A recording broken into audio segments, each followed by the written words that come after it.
you for all of you who jump on. I know I'm quite a bit later than I usually am live. And as you jump on, please do let me know where you are tuning in from and if you have children, if you have an RESP.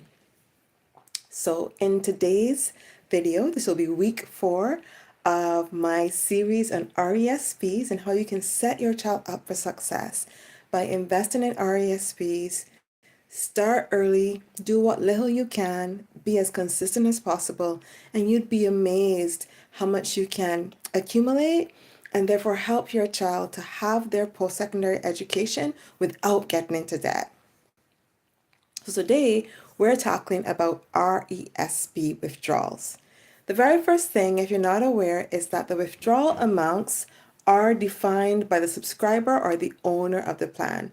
That means the person who owns the plan, who started the plan, is the person who provides the information to the institution as to what withdrawals are being taken out and where those payments are to be directed to.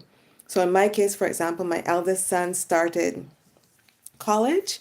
And so when I wanted to withdraw, I logged on to my bank. I bank with TD for this. And I had entered in his information and they were able to do a check or direct deposit. So I entered in his banking information and then he got a direct deposit into his account within a couple of days, sometimes same day. All right. Second key thing I want to share is that it's best to make a plan. I haven't done this as yet, so something that I'm thinking of.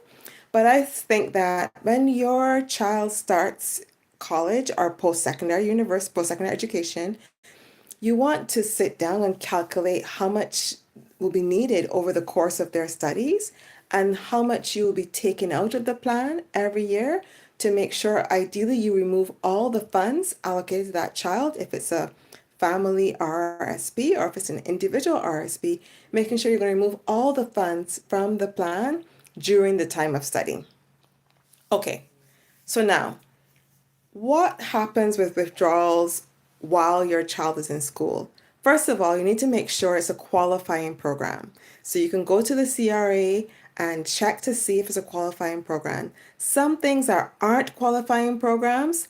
Good morning. Hi. Do tell me where you're tuning in from. Some things that are not qualifying programs are private pilot training or courses like that. So check to make sure your child is registered in a qualifying post-secondary education program. Then, in the first 13 weeks, you can withdraw $8,000 for a full-time student, and $5,000 of that can be from the EAP, which is basically the education grants that you got from the government.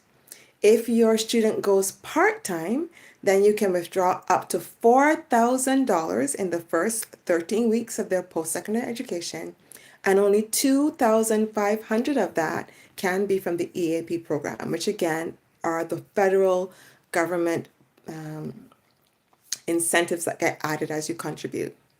Nice to see all of you. Thanks for tuning in.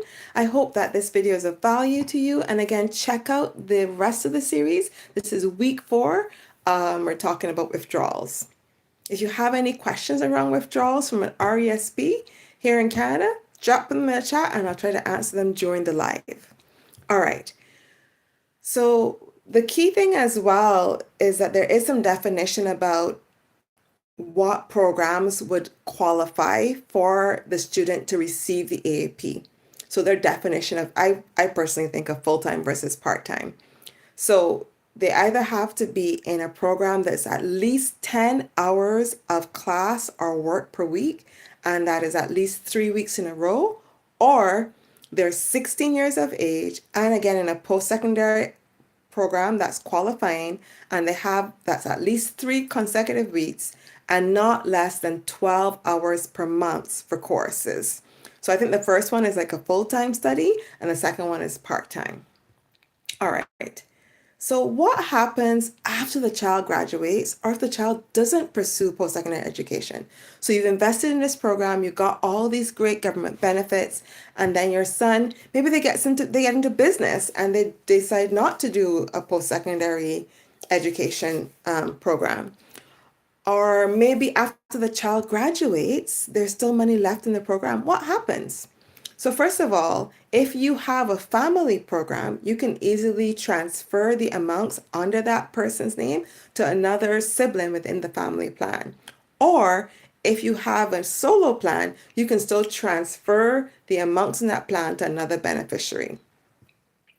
Secondly, you can withdraw at any time your contributions to the plan tax-free, because when you're contributing with after-tax dollars. The only catch there is, say you do it and the child doesn't start a post-secondary education program, then the equivalent grant usually gets drawn back or have to be given back to the government at the time you withdraw the contributions.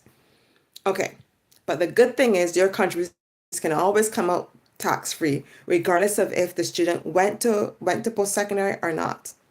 And the last thing is, if you have accumulated income, so you earned a return of whatever investment you have, then that accumulated investment, if you can't transfer the amounts to another person within a family plan or to another beneficiary in another plan, then you can take that out tax-free by transferring it into your RRSP, assuming you have room.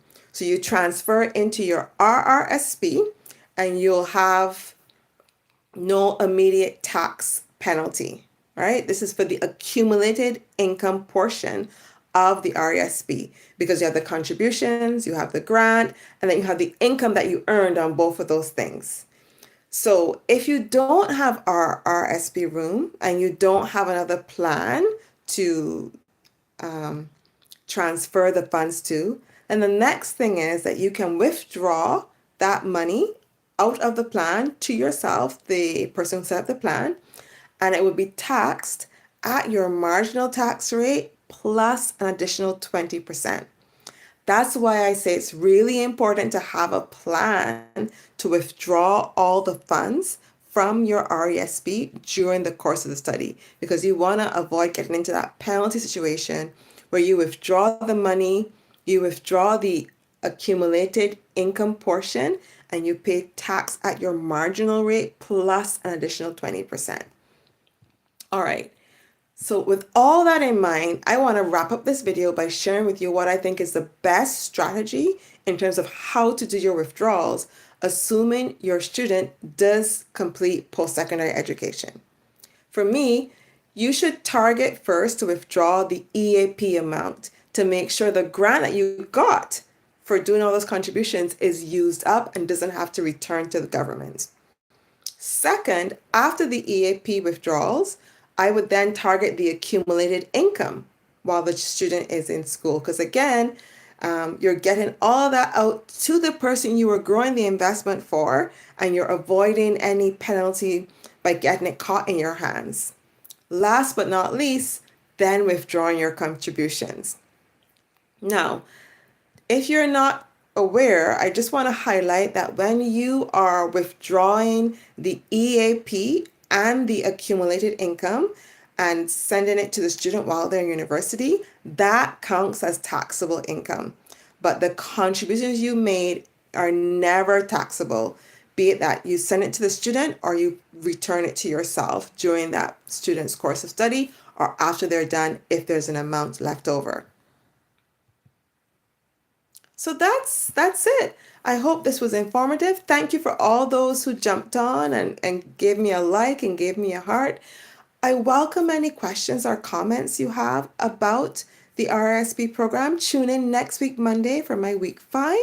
And I also want to encourage you to check out the promotions that I have shared in my description of this video. I did a live on Saturday where I shared a student promotion that CIBC Bank is currently offering for youth and students 24 years of age or younger. If you are new to CIBC and you open up a student smart account, you can earn $50 from them.